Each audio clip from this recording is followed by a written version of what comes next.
Good day everyone. Gawa po tayo ng RC course truck. Una, mag-concrete muna tayo ng wall. Manipis lang siya para harang sa lupa. Para maganda tignan. Yung gamit ko palang material dito, ritasong mga bakal at semento. Abangan na lang natin ka-RC yung next na gagawin natin dito. Yung idea na maganda kasi fast track lang na ginawa ko to. Sobra kasi yung buhos namin dun sa poste, kaya ito naisipan kong pwedeng gawin. Naglalaro naman tayo ng RC, kaya gawa na lang tayo ng RC truck. Ito kasi yung gusto ng mga bata, naglalaro ng RC tuwing weekend. Pati rin ako nakikibanding sa paglalaro ng RC. Yan pala yung measurement ng kapal ng buhos natin na semento. Yung poste na yan, kaya may ganyan. Gagawa pa tayo ng second layer sa top niya.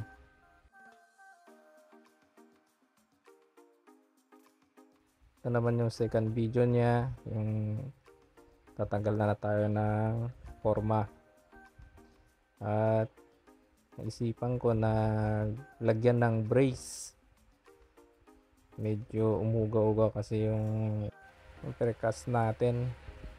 Pagkatapos tanggalin ng mga forma niya, maghanap na ako ng lalagay natin na bakal na brace niya. At least maliit lang na puting. Yun din yung gawin nating slope, yung pinakaputing ng brace niya.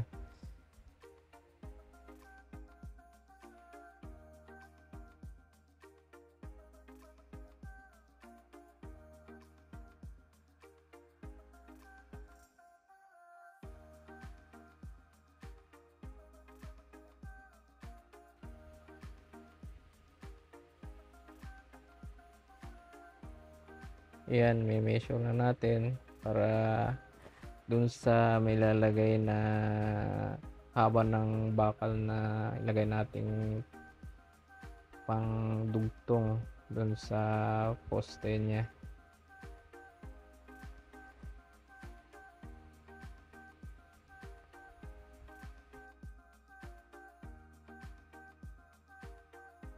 Ito lang yung available na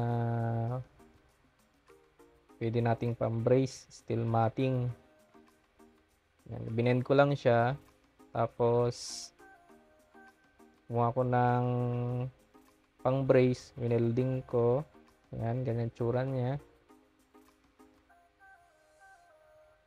Ganyan. At saka nating buhusan. Yan, tsura niya.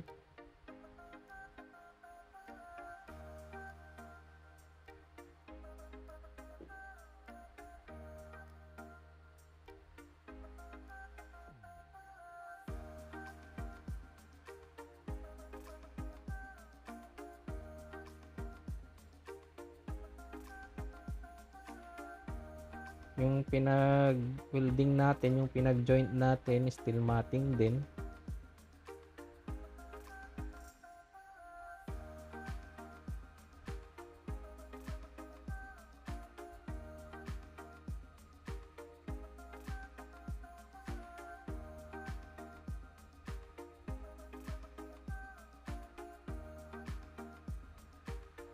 Ayan, tapos na ni welding yan. Ito yung isa pang video, inukay ko yung pinakababan niya para dun susulpot yung sobrang semento, para pati yung pinaka ilalim niya malalagyan ng semento para mas matibay.